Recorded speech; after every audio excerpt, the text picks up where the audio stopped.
Zara's footsteps echoed softly through the lush, meticulously cultivated gardens of the imperial city.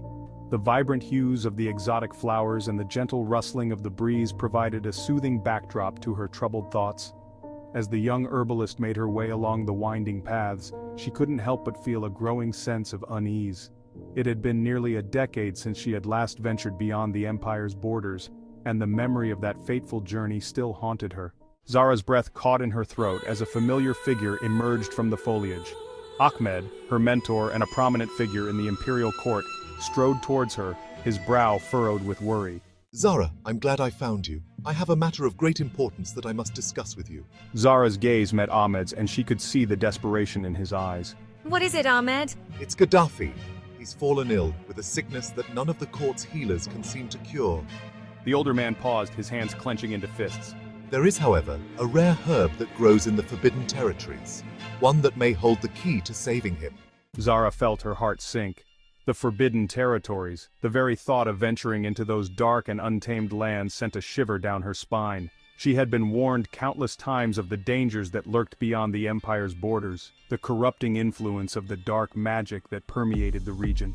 Ahmed, you can't be serious. The Forbidden Territories? That's madness. The risks are far too great. She shook her head emphatically, the memory of her own family's tragic demise still painfully fresh in her mind.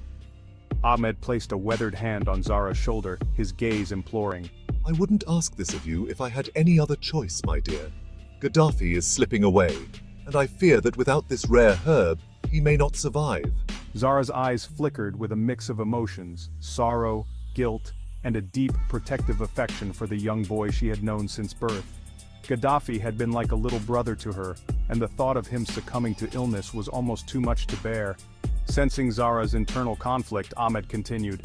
I know the risks, Zara, and I wouldn't ask this of you if I weren't desperate, but you are the most skilled herbalist I know, and I believe only you have the knowledge and the courage to retrieve this herb and save Gaddafi. Zara's mind raced, the weight of Ahmed's words bearing down on her. She thought of the dark, foreboding landscapes beyond the Empire's borders, of the creatures and sorcerers that were rumored to lurk in the shadows. And then she thought of Gaddafi, his bright eyes dimming, his laughter silenced. I'll do it. For Gaddafi's sake, I'll go.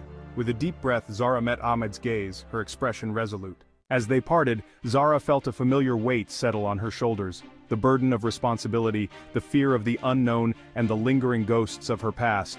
But beneath it all, a glimmer of determination burned in her heart, fueled by her love for her young friend and her unwavering loyalty to her mentor. With a final nod, Zara turned and strode away, her mind already fixed on the perilous journey that lay before her.